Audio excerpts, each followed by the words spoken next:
gotta be kidding me. Davey, what's the matter with you? What's the matter with you? First off, my name ain't fucking Davey. My name is the unknown factor. And this, ladies and gentlemen, is the questionnaire. And that, I mean, it wasn't by Davey, it was by Donnie Cates, and it's wonderful to cross over.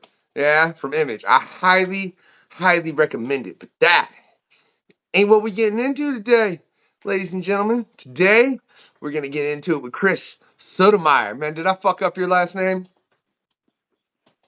It's good enough, man. It's all good. How close was it? Because I realized before this show started, I forgot to tell you that because I was telling you that hilarious ass answer Nick gave, which y'all can check out on Nick's interview. Right. Right. Because that answer is hilarious. Right. That's why we don't ask about French bread pizza no more, because ain't nobody topping Nick's answer. I don't care who you are. Yeah, that's tops. Yeah, you're not topping it, right? Right? So wait. Yeah, for real. Say me your name right then. You sure? Sotomayor. Sotomayor. Sotomayor. Sotomayor. Sotomayor. That's not bad. Sotomayor. It's like the Supreme Court justice. Man, you know, I don't pay enough attention to politics because they annoy me. I have to get my news from John Oliver on Last Week Tonight. That way I don't put an axe in my TV. Because I like my TV. I like to be able to watch. I don't blame you. Yeah, the things that I like. Like if I ended up watching Fox and MSNBC and CNC, and I'd put an axe in my TV, Chris. I really would. Yeah. I would. Yeah. Oh my God. I'd break it. Like, I'll tell you what, on the note of one of your three wishes, I wish we could give the mastery of the skill of being reporters to people that call themselves reporters nowadays. Yes. Oh my God. If you want to do a show just about that, we can talk about that for a couple of hours, I'm sure. Couple of days. We'd probably bore the shit out of people. Yeah, I'm pretty sure we could get into it for like a week or 2 or 3 based on the fact that there are literally things from the Fox News where they were talking about the whole Trump thing and how but then there were inner emails talking about, man, do you really think we should keep saying this? Because it's really bullshit. So they admitted that they were, yeah. I mean,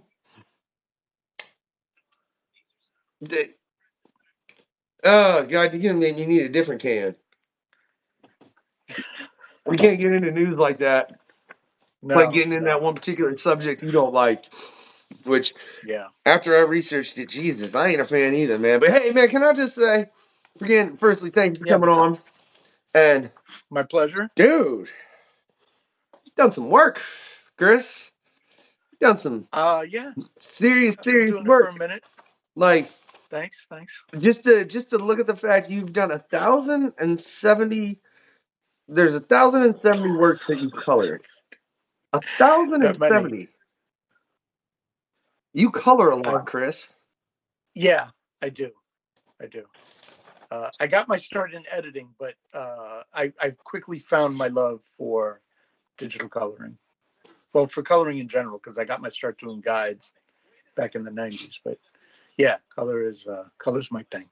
I like it a lot. How did you get into editing, firstly? Well, I mean, kind of a long story, but I wound up interning at an artist studio who was one of the founders at Milestone when they did their publishing deal with DC. And when he decided to move on to the next thing, he brought me along with him and a few other people. And we all kind of spearheaded this side project for another media company, for Motown Records. They wanted to kind of delve into animation and film and all this other stuff. So we thought comic books would be a great way to do R&D for that. And I just came on board as one of the editors after interning and being a studio manager for a little while. So that got me that, and editing for, I don't know, what was it, a couple of years? I want to say 94 to 96. And then from there, I just, I just started doing more coloring assignments on the side. And when that whole thing kind of ran its course, I started to go freelance and just stuck to coloring. That's intriguing that you went from editing to coloring. You know, I mean, there's a lot of meat on that bone if you wanted to pick at it, but yeah, it was a great experience doing that part of the job and learning as much as I could and getting to meet as many people as I did and making contacts. It really just helped kind of build a base for me to start out a freelance career. so just out of curiosity, man, was there anything you did as an editor that helps you as a colorist? There's definitely there's a mindset as an editor where I mean good editors know that everything has to serve the story, right? And I always keep that in the back of my head. And also as an editor, just when you're looking at artwork in general, you don't really want to guide the artwork unless it's going to make it better. So I know myself as an editor, and I think as a general rule, as an editor, because I know a lot of good editors that kind of follow that rule that if your note doesn't make something 10% better, at least 10% better, it may not be worth giving just to make it more correct. But, it should be better. Better meaning serve the story, make something look more dynamic, be more reader friendly, uh, just basically help to push something forward instead of like a lateral move is just it doesn't it doesn't give you any there's no return on that, so it's got to push it forward. If it doesn't push it forward, it's just not necessary. I mean, I get that, man. I get that. Yeah. So it's essentially like when you're coloring, you really, I would assume as an editor, you make sure to like, there's a part of your brain that's like, oh, I don't need to worry about that. I need to worry about making sure it's laid out Right, properly on the page. Yeah, that makes sense, man. Real quick, shout right. out to two other editors we've had on the show, uh, James and Tom, which you can go check their past episodes, man. I don't know if you know Tom Bovort. Uh, Revort. Fuck, man. I fuck Tom's Yeah. name up all the time. It is my specialty on the show, Chris, to butcher Oh yeah. names. I swear on my life, that's why I didn't. That's why I try to make it a point to ask the name of the guest before we start the show, so I don't butcher Right, right. things. Because when you're interviewing people from all over the dang planet, man. I mean, from whatever. Yeah, She's like, Tom's cool people. yeah, man, Tom's a great guy. And y'all check out the Pancom we have with him, Erica, Doug, and Steven, where we got into have comic books become too dark over time. It was a very, very, very interesting discussion. So, from someone that I can tell that's been into comics for quite some time, and you've obviously worked on it for quite some time, you know what I mean? What's your opinion as far as do you think comics have gotten too much of an edge? Because I do think that's something that people discuss a great deal as far as have they gotten too dark? What's your thoughts, man? I think superhero comics have definitely gotten. I mean, they've definitely gotten more sophisticated. They've definitely gotten more complex. I think their tastes have kind of matured with the audience. The only thing I think might be maybe not so great long term is that like the superhero fans from like the 60s, 70s, 80s are still the same fans now. And it's really hard to bring in new readers when your material kind of skews to that demographic. So I totally see how some of the older fans are like, well, all these comics really should be made for me. But then the business model is like, well, we have to appeal to new readers and try to build the audience. And as the older audience either loses interest or dies or just are priced out of the hobby, Get real morbid. however, because those are all factors, we're all realists and adults and, we understand that part of the business. It's important to bring in new readers, and you don't always have as much success with that edgier material, that darker material, if that's not what they're looking for. So it's a tough balance. If I were to publish superhero comics on my own, I wouldn't. Yeah, I would stay away from you superhero know what my comics. response to that is? It's Jeff. Jeff is awesome. I love Jeff. Yeah. I mean, 'cause that's in the discussion we had. Well, like I said, the four of us on the past PanCon, you guys can all go check out. Um, I don't think it's so much that comics have become more of an edge, but I do get your point as far as they're trying to appeal to the audience that they've already built.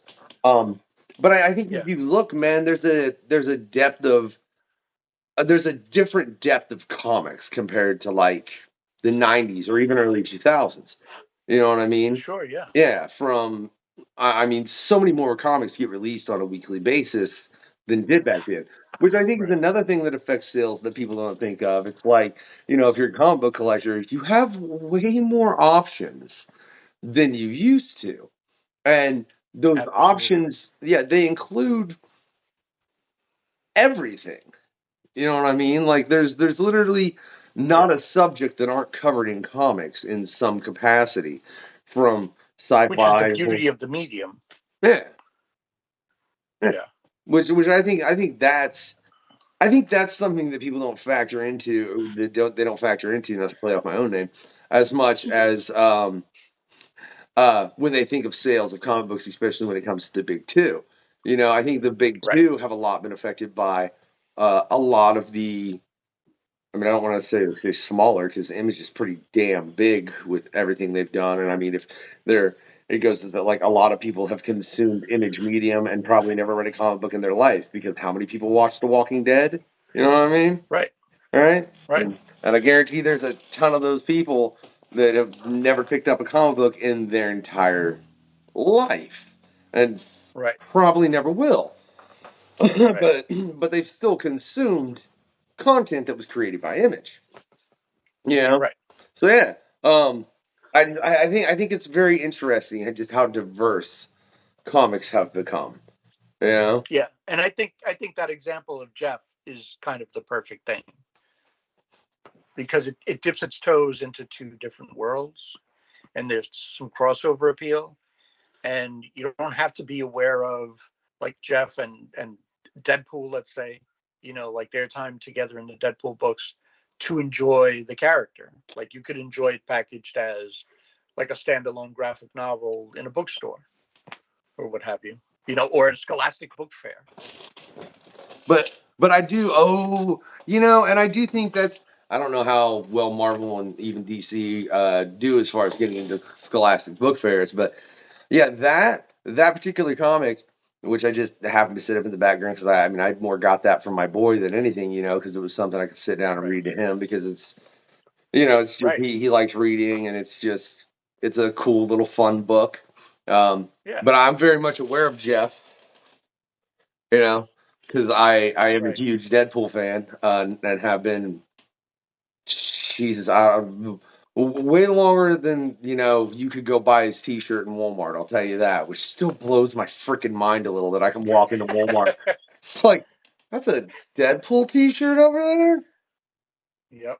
The hell is going on, man? All right. And it's a lot easier to make the jump from like Dogman or Captain Underpants to Jeff than it is from Dogman to like Batman. Yeah, or like Captain America or something to that degree. Yeah, Yeah. I definitely agree with that, man. I do yeah, because I mean that's a hard jump, especially if you're going to Batman. Um, because I think if I mean, well, it depends on where you start in Batman, but a lot of the Batman stuff's pretty damn dark anymore. You yeah, know, yeah. it's like because everybody wants to be like, oh, the Joker's cool. Well, there's a lot of Joker comics kids couldn't read. You know, Right. because yeah, the Joker might seem like this really cool character, but when you read some of the comics that he's done, he's a A little psychotic. yeah, he's very much a psycho. Like Yeah, a full blown deranged. Whoo, whoo, whoo, whoo, and that's just where he's yeah, at.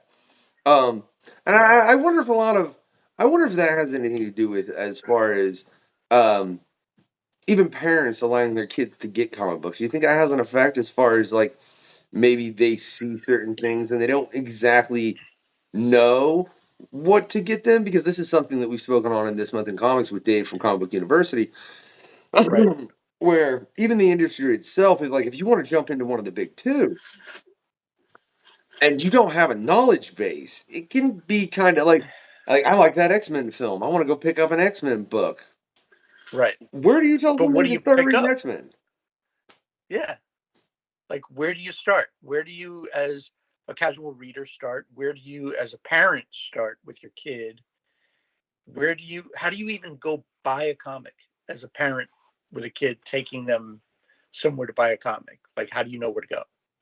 Because 1-800 comic book, that's not very well advertised. mycomicshop.com is not very well advertised, unless you're in that comic book culture, that scene, right? Like, like my wife, over the pandemic, she got into this hobby of, collecting plants, just having plants in the house. And I love it. I love the greenery. It's very calming, very chill, very mellow. It's great for, I'm sitting in my office, like going nuts on deadlines. I come into the living room and I sit, and there's all these plants around. I'm watching TV, and it's just so tranquil and relaxing. But there's this subculture that I have no understanding of, that she explains to me. And I realize that's kind of like our thing, where we're in comics, and there's this subculture that she will have no understanding of, as a person just coming in casually, if she were to do that. Like my son even just could not understand that subculture coming in cold. So that's why you need stuff like Jeff, that serves as a nice bridge, because you can't dive from Diary of a Wimpy Kid to Spider-Man. That's a really tough gap, and I mean, and like maybe the like we said, how do you as a parent even find that? yeah, I think that's probably problematic. I mean, at least you see the graphic novels and at Walden's and said, or well, shit, I said Right, Walden Books like it still exists. I mean, Barnes and Noble is what I meant to say. Barnes and right. Noble is a long defunct company. I'm an old man. My apologies. Jesus, pardon if I feel my age. Or listen, Walmart sells. Disney Publishing does. They package a lot of Marvel material for younger audiences, and those are great, as long as kids know that it's there, that they can find them, or parents can find them. And here's a curiosity question, man. I mean, it's something I've gotten into with at least the past guests. Why do you think? Because the MCU has become insanely popular to the Yeah, point where everyone knows Iron Man and Captain America's names, not just right, Iron Man and Captain America, but there's Steve Rogers and Tony Stark and right. Bruce Banner. Like it's insane. It's kind of insane to me the amount of comic book knowledge people have that have never seen a comic or have never read a comic, but they've just seen all Yeah, these films. Like I wouldn't expect some random Joe off the street to have any damn idea who Star Lord was, 10 years ago at all. Um, or right. or a thousand like Sandman or this or that. Like it's a pretty endless list. Um, why do you think that hasn't driven the sale of comic books so much, man? Because it doesn't seem that it has. And just even interviewing, just with the quest that we went on with past creators. Right. I mean, traditionally, these movies, they don't really push comic sales. There's not a whole lot of synergy between products. There's not a whole lot of marketing, cross marketing between products. Um, I mean, as fans and readers, we all like pontificate on these ideas of having comics at the movie theater, where people are going to buy these things. And that would be a great thing to try, if a retailer could get some kind of deal with a local theater. I think that would be awesome.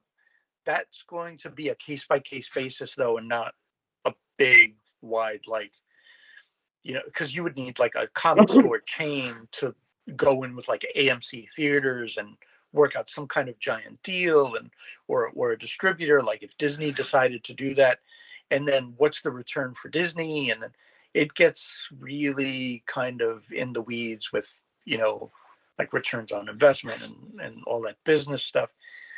I would love to see that stuff, right?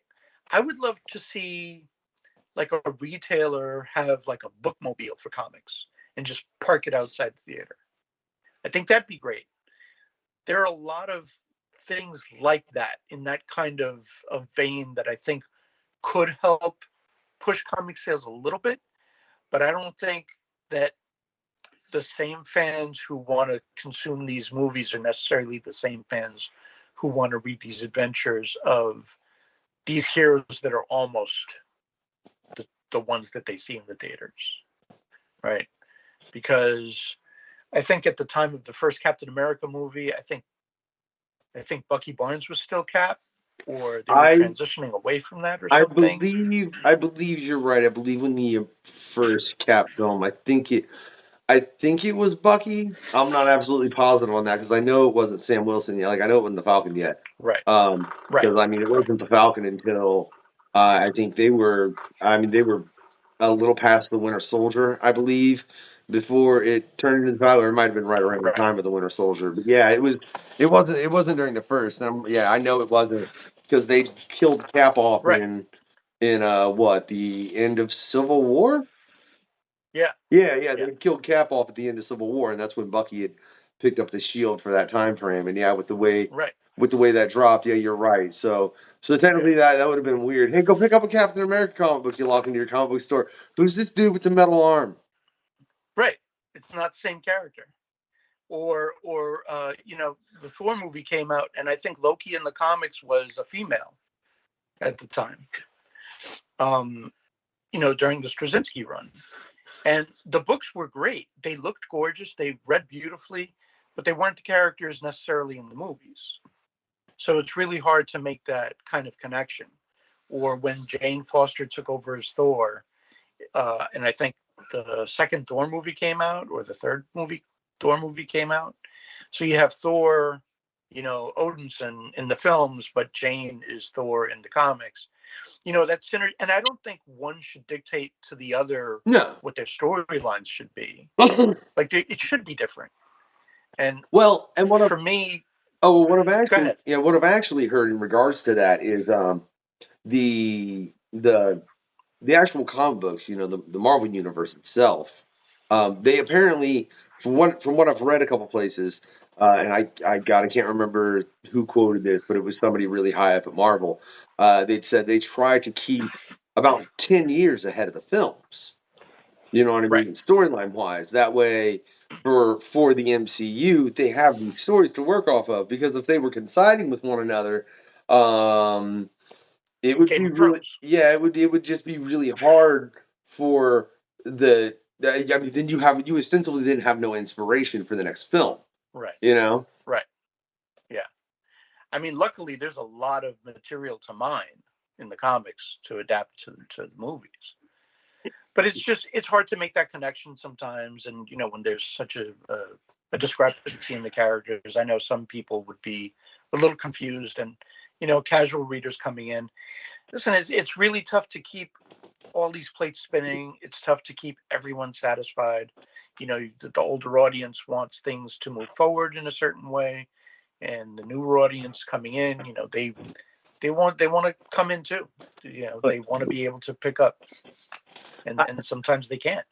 I totally agree, but you made a couple great suggestions. We've discussed previously on the show as far as theaters selling comics. You know what I mean? I think personally, if they went that route, it would be better for them if they sold graphic novels, and I think they would Sure. because one, then you could actually get the graphic novel that was more based around the comic book movie because the time frame would be there. But at the same time, and I'm really gonna date myself a little here. When this film came out, if you'd have had this graphic novel up there Right. and parents bought it for their children after they seen the film, you might have a fucking problem, you Yeah. know? Like Yeah. this is this is this is this is this is not what I expected. Yeah. Very different Yeah. material. Yeah. And I mean, you could say the Yeah. same thing of Judge Dredd, a lot Sure. of Yeah. other things where the comics were made far campier or the movies were made far campier than the comics ever were. Because, Yeah. like, The Mask specifically, I remember going and seeing that film, and I loved that film as a kid. And then I think I was probably 15 or 16 at the time, and I was like, I'm going to get The Mask comic. Right? So I picked Right. that up. and I'm reading this comic, and I'm like, this comic is awesome, but it is way different. Way different. Yeah, like he's not kind of just this. It's funny Looney Tunes injuries. Yeah. It's no. I really No. shoved a muffler up this dude's ass, and now he's gonna die. Yeah, Yeah. it was it was a little bit harsher, Yeah. know. Definitely. But the other idea that you said, man, was the like a comic book, like uh, Bookmobile. yeah, comic mobile. Yeah. I've never heard that idea, Chris, and it's very I intriguing. It makes I me I wonder. would love to see that. Yeah, it makes me wonder if you could have success with it. Like if you like if like when No Way Home came out, if you just made it a point to, Right. show up and you've got copies like graphic novels of Into the Spider-Verse and things like that. Right. Like I wonder if you could make a profit off of that as a retailer. I'm kind of curious. I've had that conversation with Mark Wade, and I told him, like at the time, I told him food truck, but for comics. You know, roll up through like the playground, or a movie theater when the movies are showing, or right outside the mall, wherever people are. That's where you be, right? Because I love comic shops. Some of them are not the most inviting places, and some of them are hard to get to. So, I mean, I know that one of the best strategies for selling things is to sell things where people are. So instead of having them kind of troop it out to your comic shop that's, probably 10 miles away from their house or across a state line, which I've heard a couple of people mention, I drive an you hour know, and a half to get to my comic shop. That's why I'm only there every 2 weeks. right, right. See, if you have a bookmobile type thing that's where people are, in front of the Walmart, in front of the movie theater, in a strip mall or Ooh, whatever. I mean, yeah, there's a little extra for a retailer to do, but I think it's a good way to kind of move some backstock. It's a good way to offload some trades and graphic novels. Complete stories, I think, would be key in that kind of situation because it's not the Wednesday Warrior type crowd you're looking for. You're trying to hit a different market. I think there's a way to make it work. People smarter than I could probably figure it out. can Um, I'll tell you a suggestion that I would have in that regard because a lot of times you see those dollar bins, right? If you right, could take those dollar bins and assemble a story arc, you know what I mean? And it's sure, like, here's 5 or 7 comics, $10. right, You core know what I box mean? saga, Yeah. If you right, could do it like that, I mean that could be very profitable. But then you would run into the situations where it's like, oh, you get every issue of this story arc except this one because that's a $20 book. right, So I right. mean, I mean that could be problematic. But Could be uh, I don't know, man. I really feel like you've got a thought there that could really have legs on it if it was done properly in the right area, especially if you were in a larger city. Yeah, right. that's a very very intriguing thought, Chris.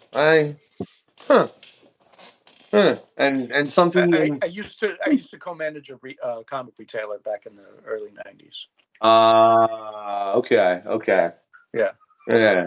That's yeah, well, it just makes me think like comic book university, my local comic book store. I mean, they've got tons and tons of back issues. And I mean, right, if you just took that and you had like, here's 5 or 8 issues or whatever of just this particular story arc and you sold them that way, that would, like you said, one, it would be a great way to unload some back stock. Because I know for a right. fact that Rob's got a warehouse full of things. I've not seen it, but I've very much gotten descriptions of it. Um, Hmm. And I mean, if you could assemble and put those together, and then even if you, I think I'll tell you a key I think you would need in that, especially if you were going to movie theaters, is have some cool figures. Oh yeah, You know, yeah, like here's a really cool Spider-Man from the from the movie you just went and seen, and look, Right. your kid wants it, you know, that kind of thing. I think, and if you could sell that with one issue of the comic and just do a package deal, I think that perhaps is a way to get new readers in, man.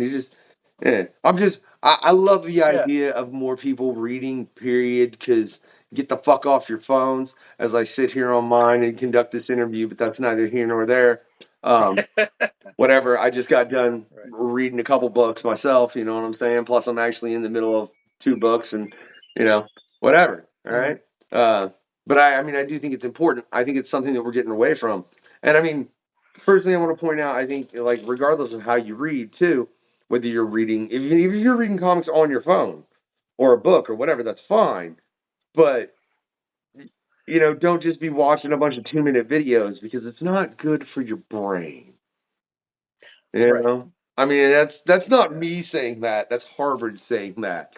I like to consider Yeah. myself a fairly intelligent individual, but I didn't go to Harvard and I don't have that kind of degree, but they said it's bad for your brain, ladies and gentlemen. Just keep that in mind. Yeah. All right. I mean, It's good to have sometimes it's good to take advice from others, to help you relax your I brain. think And so. in that, Yeah. man, you said you wanted to you very much were mentored into this. I mean, Yeah. I assume Mark's someone that at some point gave some friendly advice.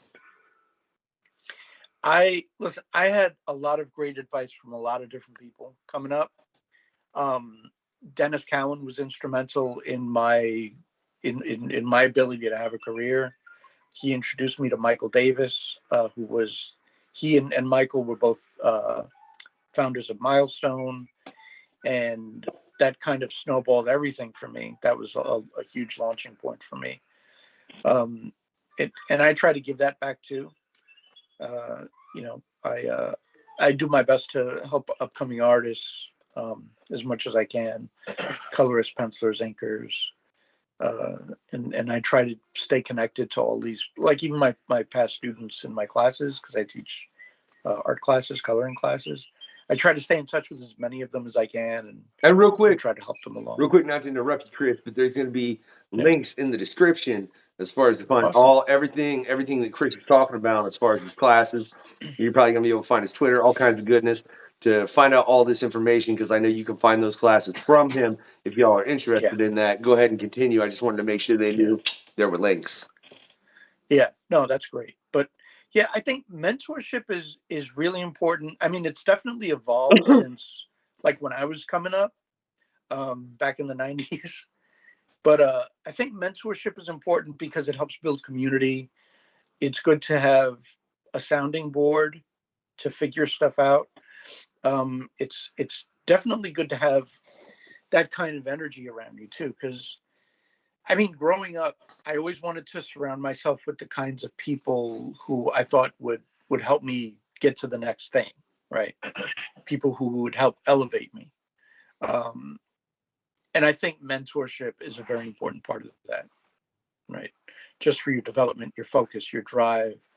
Uh, a lot of I have found that a lot of people who are good candidates for that are have a really good attitude about comics and art in general, and just want to learn and want to do well and create good work, and just really want to give it their all. They have that passion, and I love that passion. And I mean, obviously you do. I mean, you've done. Have you ever wrote any comics, Chris? I've written some stuff. I wrote a short story in an anthology that benefited the victims of Hurricane Maria Oh, yeah. a few years back. And I wrote some stuff early on while I was at Motown. A lot of like animation springboards and synopses, and uh, helped create some Bibles and stuff, like character Bibles for different shows. Um, my writing is probably not as strong as my coloring. Uh, you know, I mean, It is something I do like doing though, yeah, I only from specifically time asked to time. because as far as what I've seen with everything that you've done pretty much every other job at some point in the comic book industry, up to Yeah, and including lettering. And yeah. and I know there are guys that literally handle entirely their own books, like Deck with Old Dog. He's literally doing all of it, which I think is crazy, but it's a phenomenal story. Go check it out. Check out Deck's interview on the Quest. But do you think, like, is there any bug in you, like, that you want to write something out of curiosity? I am working on something with a writing partner for a non superhero thing that we'll probably own at some point. It's a few years down the line, I think. But yeah, it's I have all these little itches that need to be scratched, and I was very fortunate to be able to do a lot of different jobs in comics, like writing and editing and penciling and inking and coloring, and even some lettering here and there early on. So I kind of understand the mechanics behind all those things. I do want to do some of all of those things a little more down the line. Um, Not because I think I'm, stale or complacent or anything. Just, I want to kind of stretch my muscles a little bit. Yeah, man, you got to spread your wings, otherwise you never know how high you can get. I get that. Not that I promote getting high, but Yeah, that's an entirely different story. Um, it's a different show. yeah, that is. That's a different show. Yeah, We don't do that over here, not no more. right. Jesus. That's a fact, man. Facts of life. What are you gonna do? Yep. Um, Yep.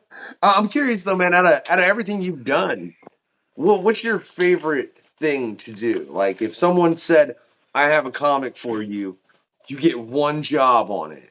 What are you going with? I mean, I do love coloring. That is the thing that really excites me. I like being part of the process that finishes the thing visually. I think I get to add something to the art, with varying degrees of success, where I just feel like I'm a part of a bigger thing. I like that. My whole thing with comics is I like the collaborative nature. I like the way everything comes together like Voltron, and all the pieces are part of this bigger whole. I dig that very much. So yeah, I would say coloring. The And then, only thing that oh, I would say from within that space is that I like to play around with different techniques and styles, and I like to do different things almost all the time. I think that's important though, especially in the aspect of coloring. I believe it was Vlad's interview where this was said, like, because you are definitely adding something when you're coloring a comic. Look, some comics work Yeah, phenomenally black and white. Like, I don't like, if you yeah, have colored the entirety of The Walking Dead, I'm not sure it would have ever been successful as it was. I think the fact that it was black and white added a bit more of just a rrr to it. You know what I mean? Where it was yeah, like, oh, this is a little more screwy than I like feel like if it was colored. I just don't know if it ever would have came across that way. Again, right, I don't know this one way or the other. It may have been. I don't know how it could have been any more successful, right? But it may have been just as right, successful. Yeah, I don't know how much more successful The Walking Dead could have been than it's been, to be real honest. You know what I mean? yeah, What more can you do with something than what's happened to The Walking Dead? yeah, But imagine, like, yeah, like I said, I think it was Vlad. Like, imagine the Green Lantern without color. right, And that's just right, screw it. But as far as different yeah, techniques, you're right, because if you're doing something like a horror comic, like, say, Something is Killing the Children, or an alien book, compared to, a superhero book like Spider-Man or Superman, you very much have to use different techniques to color those. yeah, You know? yeah, What do you yeah. find? Do you do anything when you're coloring a particular book? Is there anything you do to make sure you're in the proper space to color it properly, as far as depending on what kind of book it is? Yeah, there's some books where I just like it, I mean, I work within a bunch of different styles, right? I Yeah. My stuff on like the new like on the hardware books, Icon versus Hardware right now is much different than like what I did on like Captain America or Deadpool. And that's much different than like what I'm doing on Happy Hill with Joe Mulvey and Rich Dueck. They all have their different styles, their different looks. Like the hardware books, those are really like scratchy. Those are like it's like Wu-Tang, right? It's fucking raw. It's dirty. There's a lot of energy in there that I really try. I really try to play off like what the penciler and the inker are doing, what Dennis is doing, and I really try to play off what they're doing and create an extension of that energy. Whereas, like I'm doing this book with Jamal Igle, Dudley Dotson and the Forever Machine, and that's a quirky sci-fi book, and a little more grounded because the art style is very different. Just play with big, bold swaths of color and super like big action pieces. So it's like little bursts of stuff, but it's a lot more refined than like hardware or anything like that. So I try to experiment as much as I can. Uh, I I like to think that a lot of these projects have a different look than other projects. There are definitely styles that I carry over from a few different things, but I'm there are just also a gonna, lot of things where I just try to yeah, do something different, and make it exciting. yeah. Looking at the examples you said, I mean, there's definitely a different. Um, I mean, I guess I would say technique as far as in specifically what you're doing, man. And I think that's important if in any art craft, you know what I mean, to be able to develop Yeah, different techniques, whether you're making a film, music, a comic book, you need to be able to have those little twists. I think all of the best in any of those industries are fully capable of that. Whoa, as I about make a fucking mess over here. Um, Hey man, it happens. At least I ain't got to throw no paper on this interview because I didn't print out something you're not working on. Check out James's interview for that. I accidentally clicked on the Twitter that he was. Yeah, whatever. We don't get into all that, man. All right, whatever. You want your dog? Wait, but real quick, you want your dogs to live forever? I would. I But would. I love my dogs. but that means they would be sad when you died, Chris. Well, my kids would take care of them, and that would make them happy. But they would be sad when you died, Chris. Are you man? See, I say, are you I sure? have trouble Like, believing anyone would be sad, huh? but okay. I mean, yeah, I guess they would be sad. Why not just give them a human lifespan out of curiosity? You know what? That's probably a better angle. I mean, I'm just, I just, I want them to be around for as long as I am. yeah. See, I think because like having them live forever, I don't know, man. I think they would even get bored with existence. Like let's be real honest. Yeah, Like there's a yeah. reason. There's And a who would reason feed if you them? watch the film Highlander, he's just kind of like, you fucking people. These fucking people. You know what I mean? You can see that at times. Like he's just looking at like random humans, like Yeah, again, Jesus. What are you gonna do? And yeah, you would always want a chill existence. Chris, are you yeah. sure you would always want it chill? And I bring this up specifically because think I about the like fact, chill. yeah, but think about the fact, man. I feel like in that then you ostensibly always have happiness and you never have sadness, and therefore you're not gonna appreciate the good times as much because there's no negative. I try to live by do no harm. Well, Just with everything, and I think that would just make me really chill. Just if I knew everyone was cool around me and everyone just tried as much as they could, I think that'd be fucking awesome. that's very optimistic. I need some optimism. Like, come on, man. We just had one of our former presidents get arrested for being a I douchebag. know. I know. That's a horrible position for us to be in. It's horrible. I mean, no matter which way you look at it, no matter which side you're on, it's horrible that that's where we're at. That we can't even trust our president to degree to be an honorable individual. Yeah, yeah, it's No. pretty pathetic. Yeah. That's why I don't care if they want it or not. I say we vote in Jon Stewart and Stephen Colbert. I don't care which one's president. I don't care which one's vice president. I don't care if they want it or not. I say we Just just force them to make take the it. job. Yeah, we just all vote them in and then go, fuck you all, get in office, all right? And all that crap you talk about, just go around. I don't care if y'all gonna smack a congressman. You got more Secret Service than anybody else. So just deal with the like the BS we got going on, right? Because I'm sorry, I'm a firm believer that like that would like either of them would make a far better president than almost any president we've had in a long time. You know? And I'm sure there are other individuals. Most of them are probably comedians, funnily enough. Uh, Right. what are you gonna do, man? What are you gonna do? Yeah, like these assholes are gonna end up having aliens coming and getting us.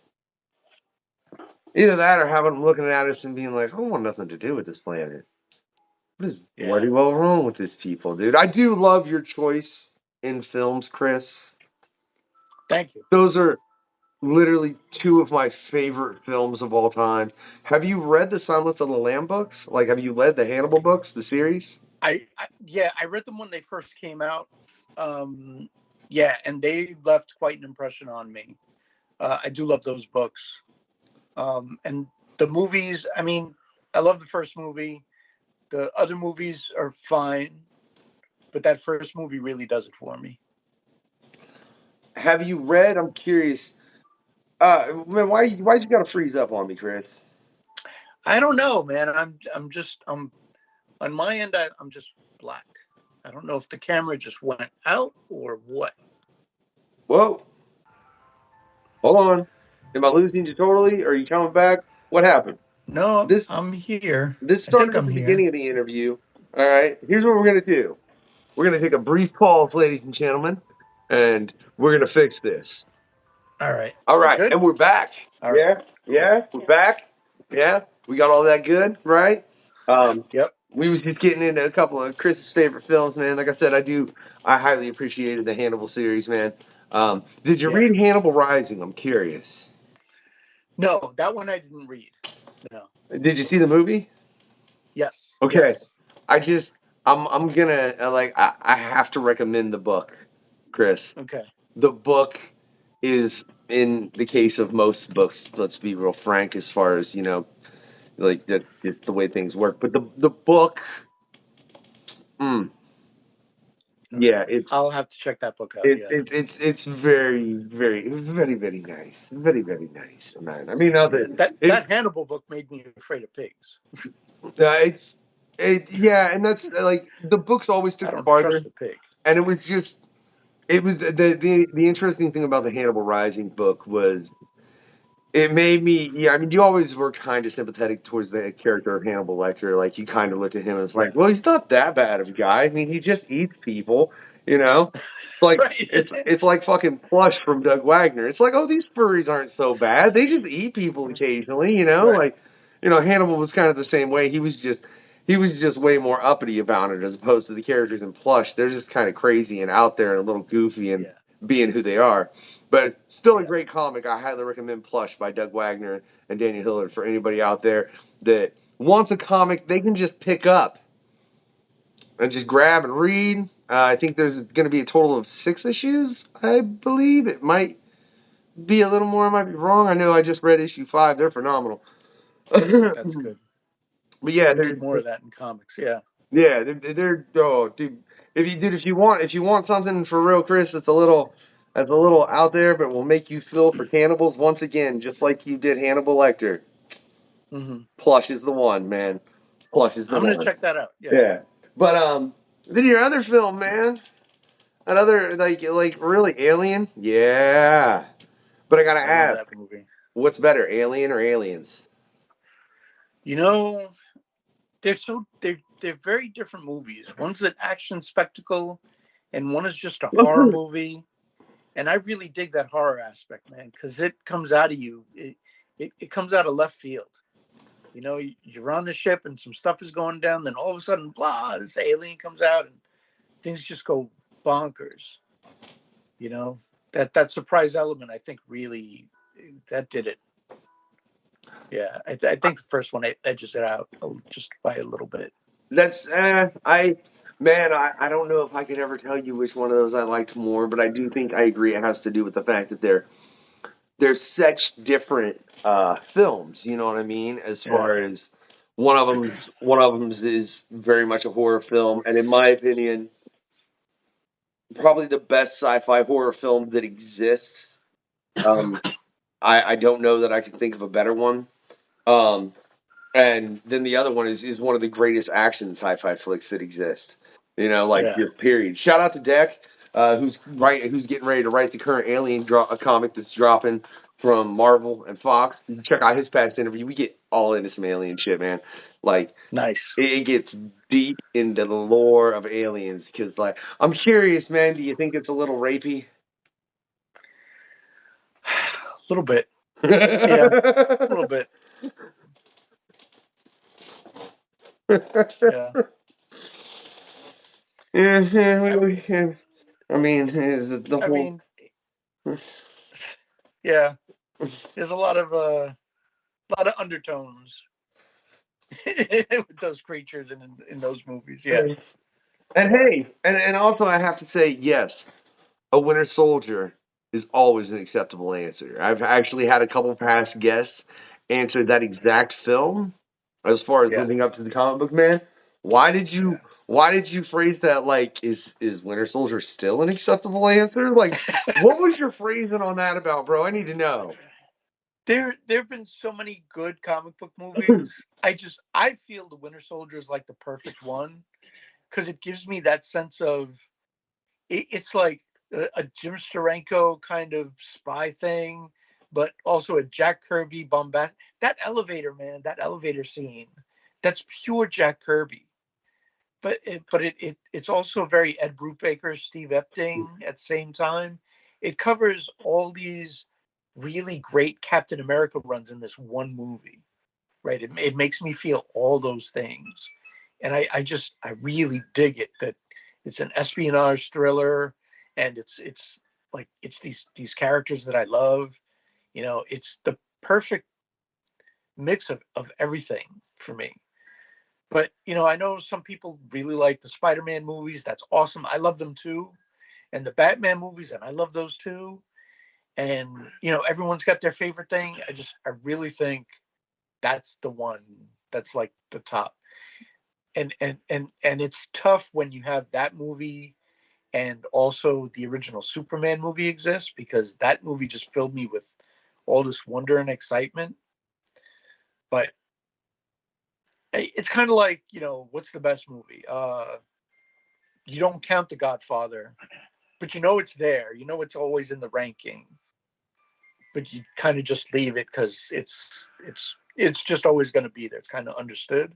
I think that's what it is with Superman. It's just always understood that that's going to be in the tops, you know. But yeah, Winter Soldier for me. Yeah, Yeah, man. No, that's yeah, for real. That's totally acceptable answer. I mean, we've got all kinds of different answers on this show. Hopefully, I can finish getting this website set up, and y'all can read everyone's questionnaires so you can see everything we're randomly talking about and everyone's answers that I don't get into because I don't use all these answers. They're just randomly spiced throughout things, and sometimes I wonder if one of the creators is gonna be like, dude, like Fabian, I love.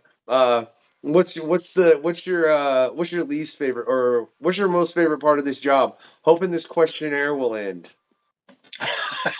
Or no, my bad. It was what's your most favorite part of your job? Filling out 100-page questionnaires for podcasts that we're about to go on. I'm like, dude, you're answering this like your name is Wade, not Fabian. I'm loving it. oh, I'm freaking loving it. All right. You just really don't have a favorite comic book now, though, man. That's kind I of just I kind of bounce around from different things that I uh, like I said, the Sergio Topi books I'm really digging into right now. Um, Creature of the Night, the John Paul Leon Batman trade that came out. I've just been kind of holding off and picking up collections here and there as I have some time. And that's another thing, and that's with the point I made as far as with the mobile comic book shop. And so I think it'd be a better thing to go with the trades because, or if you could have collections of like old back issues that just correlated with the film, because Yeah, it's just nicer to have a whole collection. Like the thing that yeah, I was like, look, I hate if you go into Walmart and you look, they'll sell like those little 3 or 6 pack of comics or whatever, right. and it's like a couple random comics, and then if you like that story, where do you go next? Because you certainly don't go to Walmart to get them. You know what I mean? No, Like yeah, that drives me nuts, man. I won't even lie. yeah, Because it means you're either going to have to go online, which let's be honest, most people are just going to end up at Amazon, right. right? Which is we're not going to get into the whole debacle of that, but you shouldn't leave a person dead on the floor in the middle of your factory.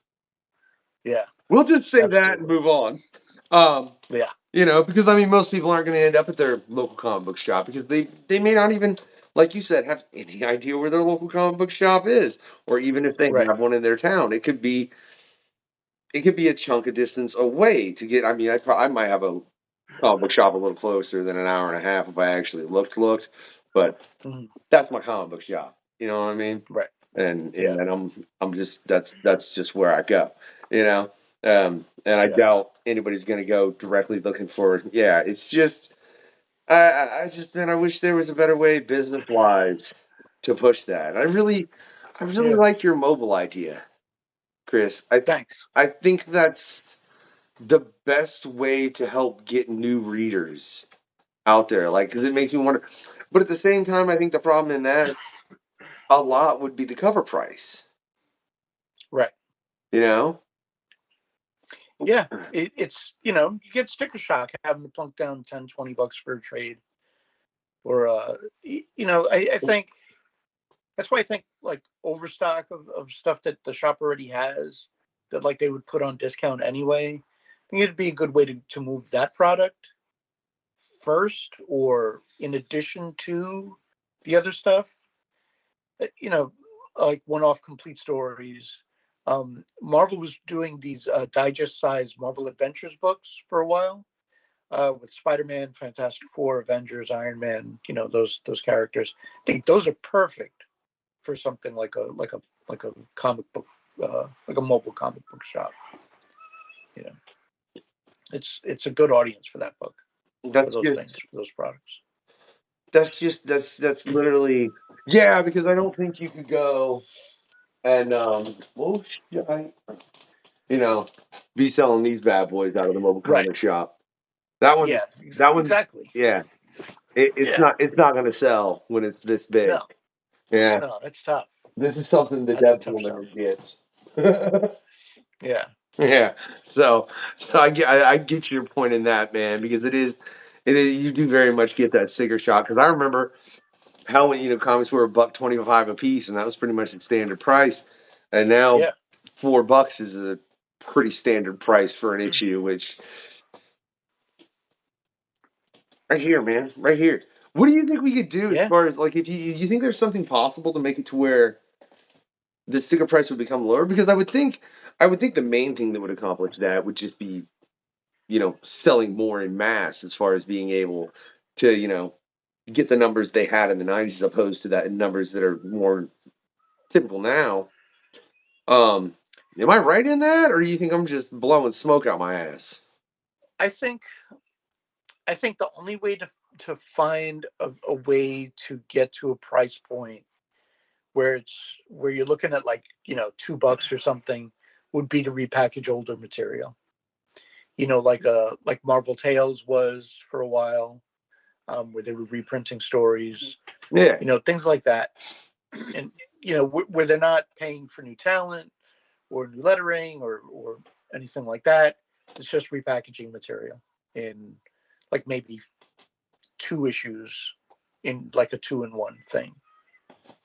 You know, But then I think more done in one stories would be better for that too. Then just to bring in an audience. And I don't know, man. The business of comic books is really complex, and no one's going to have like the one silver bullet that's going to fix everything. I think it's got to be, all these little things, all these little ideas that come from different places, and you just kind of cobble together a quilt that could cover everything. Well, see, one of the things that I personally never understood, and I say this even as a musician, like this is look, if you want to get a physical copy of a CD, it's probably going to cost you $15. If you want to buy it online, most of our shit's 10. You know what I mean? We make it to where Right. there's a difference because if you're buying it just digitally, you're not getting every other piece. You know what I Right. mean? You don't actually have a physical copy. It strikes me as odd that a lot of the times in that when you're just buying a single issue, all of that shit is priced the same. You know what I mean? Like Yeah. I don't comprehend that. I feel like if there was a difference in there, that perhaps it would help the market because if you're only paying $2 an issue for it digitally, I think people would be more opt to get it that way. I mean, I know Sure. there are things like Marvel Unlimited. I'm not sure what DC calls theirs, to be real honest. Um, Right. and you can get that to where you can read endlessly. But I wonder if you could set it up something like that where you could somehow get a deal with a distributor, and you could just have QR codes. You know what I mean? And be like, pay me $2, you get this QR code, you get the comic. Yeah, that'd be a cool idea, I think. You know, but then you get to the point of how do you manage that? You know what I mean? To where it actually Yeah. works. Like Right. because you Right. would first you're gonna have to get the distributor, whoever it is, to agree to that price point.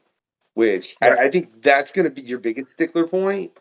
Even though I don't understand why they wouldn't, because they're not having to actually physically press up the comic.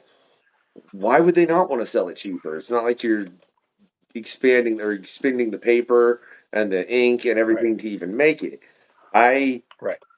That's one thing about the business that really confuses me. And when I say that about the business, I mean the entirety of the entertainment business, from film to music to books to Mhm. comics to everything. It Chris, it baffles my bloody mind. It really does. All right. Yeah. So I'm Yeah. curious, man. What you got coming out right now? Like in the next 3 months, what you got dropping, Chris, that people can go out there and check out? In in the next 3 months, I'm working on. Right now, I'm working on Icon versus Hardware from DC, from Milestone in DC. I You can pick up the World War Hulk Millennium book. No, wait, World Hulk World Breaker. It's the anniversary of the World War Hulk storyline, Planet Hulk storyline. That's at Marvel. And Dudley Datson and the Forever Machine, which is one of Scott Snyder's books directly for Comixology. And Happy Hill, that I'm working on with Joe Mulvey and Rich Dueck. That runs on Kickstarter. So the last issue should be dropping there. And then there's another book called Tragedy, which I'm doing with another independent creator. And that's also a Kickstarter book. And that one is issue, I want to say 5, if I'm remembering correctly. And there'll be a lot of links in the description for everything he just said for everyone that's watching out there. And just to let you know, he also completely proved my point of the diversity within comic books, from the major publishers as far as DC and Marvel, all the way down to just individuals running Kickstarter to push their own thing. You know what I Yeah. mean? And you've got every level of that at all kinds of different stories that you can see. So Yeah. it blows my absolute mind, Chris, the diversity within comic books anymore, man. I mean, doesn't it yours a little I bit? love it. Yeah, I mean, Yeah. I love it, man. I'm doing stuff for a digital publisher called Interpop. There are all these different platforms to get comics to people who want to buy comics. and there's all different kinds of material being published, and it all looks different, and some of it works differently than what you're used to, and the distribution dynamics are different, like from Kickstarter to regular retail shops. I enjoy all of it. I think all of it is really exciting and it's dynamic. It's something we've never seen in comics before up until recently, and I really only see it evolving even past what it is now. Uh, the marketplace is huge. The demand is huge. Kids are reading comics at a higher rate than when I was younger. They're just reading them differently, and they're reading different comics. And I think that's great. So let me, I'm gonna ask you something that's never been brought up on the show because I've All seen right, this debate often here real recently on Twitter, which is all right, kids are apparently reading more manga than they are comic right, books. What's your right. opinion on that? I think it's manga. It is, like I said, the Dogman and Diary of a Wimpy Kid, those kinds of books too. There's a market for those things. There's a place for those things. It's webtoons. Tons of kids read comics on their phones and tablets, right? Now, for me personally, I think anytime kids read comics, that's a good thing. If you can get it in their hands, if you get it in front of them, that's a good thing. Comics average more new words than regular novels do. Comics they cover so many different topics, so many different genres, so many different kinds of storytelling. It opens kids up to new things, to new experiences, to new thoughts and ideas, to different points of view and perspectives. I think all of that is important. And I think comic readers tend to be more well rounded and will then go off and start reading other material after that or alongside that. And some of that could be regular other print comics. Some of that could be, magazines, newspapers, novels, journals, whatever it is. But comics just builds a foundation for literacy, which I think is super important. If you can get kids to just read anything, I think that counts for a lot. I think manga has done it right for a very long time, where they have a lot of these series that have a nice beginning, middle, and end. I think that has a lot of what's an appeal for new readers. You're not dropping into something that's been running for decades, that's celebrating a 50th anniversary, and then where the hell do I And start? unless you're trying to You read could Dragon Ball. Right. Well, yeah, but you have stuff like Dragon Ball that's Yeah. just so ubiquitous that you kind of know just from osmosis, even more or less what things are when you jump in. But that stuff is also always in print, so you can go back and you can pick up that first issue in whatever new format, which I think Marvel and DC have tried to do to varying degrees of success, and I applaud them for attempting it. It's really difficult to key into that manga customer base, though. But I think that's okay. I think there's plenty of other product for them to pick up and make the jump to. Yeah, and I mean that's why I think you've even seen Marvel and DC recently do some manga stuff.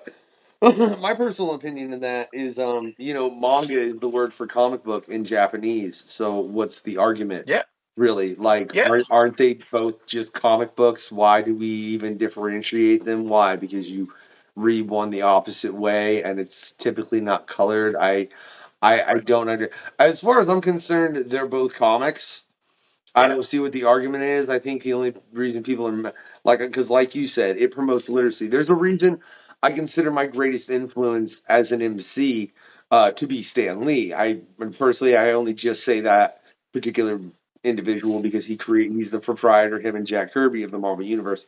I say him because he's the one that wrote the words, and it was the words that gave me my vocabulary and the stories that made right. me more of a storyteller. But much love to Jack Kirby as well, even though I never mentioned him, and I probably should. And Steve Ditko, if I'm going to be real honest, because them's the three that really made Yeah. the MCU to be possible. Um, Yeah. and because if it wasn't for them, like I said, I know I wouldn't have the vocabulary I do. I knew I wouldn't be able to tell stories the way I do as far as in music. And just to any way you can get kids into books, man. Even if like I got my kid reading cartoons because he really likes cars. So the cartoons magazine. We've got Jason Cool. coming up who's done some art on that. Yeah, so I mean, just Right. and it's also comic book form, so it's got the pictures, and I can do all the words with them. Just anything you can do to promote that to where people read more. I fully agree, man. It's Yeah. what's necessary. Look, Yeah. everybody, what you got to do is you just got to get your comic on. You do. You got to get your comic on. Find a comic out there. I promise you. Even if you got it, like I said, 1-800 comic book. Go on a proper website. If you can get to a local comic shop, find the dude in there that's the comic guy. That's Dave at Comic Book University if you're up in the Indy area, just so y'all Nice. know. And talk to that individual. Tell them what you're into. They'll find you a comic that will Yeah. suit your bone, whatever bone you're trying to tickle. Right? They Yeah. will, because that comic exists. I promise you. Right? Yeah. It does. Like Yes. that's everything from the Deadliest Banquet to Deadpool to Plush, to the Alien book if you're into sci-fi. I mean, there's the variety is complete, just like to M3 by Erica Schultz that I had at the beginning of the show. I mean, that's Hmm. completely a spy thriller, man. It's to the ilk of, I would say, something to the Jason Bourne or crossover if you're an old school Image fan, and you Right. just want a crazy superhero story where they bring them into the real world. There's something out there that you might even if you're older, man, you got like a 12 or 15-year-old or something, they don't read a lot. You can find a comic your kid will enjoy, you know? Absolutely. Like, and I Yeah. think that's important, man. We promote the usage of devices too much to be a distraction for our children, and it is a problem. We don't need distractions on this planet. We are provided enough as it is. Try to provide something that will promote just thought, you know, because there's not enough cognitive thought. I think sometimes as a whole as a species, and that's and I'm gonna get myself in trouble if I keep talking because people are gonna be like, "The hell is wrong with this guy?" So, this has been Chris in the house, man. Like I said, check all the links in the description, right? And I want to let you know, right, if you have enjoyed this interview with Chris, right, what I want you to do. Hold on, what the hell is that? The hell's that answer, man? See, Oh. I need to like mark like three certain answers before the interview starts, so I don't have to look for them so damn hard when it comes this moment where I need them. I swear on my life, it would probably really be easier on my mental, but like I said, I like to just kind of be hard on my mental, right? But what I want you to do is I want you to send a Minotaur to Chris, right? With with that old school Mego Batman with the magnetic hands, right? And just have that mentor just hand it over to him, right? Now, if you have not enjoyed this interview, and for some reason, he just he just made you mad. All right, I know you all out there have seen The Princess Bride. You know the big rat creatures, right? That was in the swamps, right? You send them after him, but you make sure they be smelling like liverwurst. I love that your grandma would straight up keep liverwurst on her just to keep people Yes. away from her in the bus. That is the most hilarious, dude. Yes. That's the best answer I've ever gotten to that question too. Make sure again you check out Always all the links. Pepsi. Yeah, that's just beautiful. But you sent some giant rats, right? Just smelling like liverwurst. He ain't gonna enjoy it one bit, ladies and gentlemen. I promise you that, right? Again, I am the unknown factor. This is that quest that is the questionnaire. Remember, click them links, check out all Chris's work, and get your comic on. Have a good night, y'all.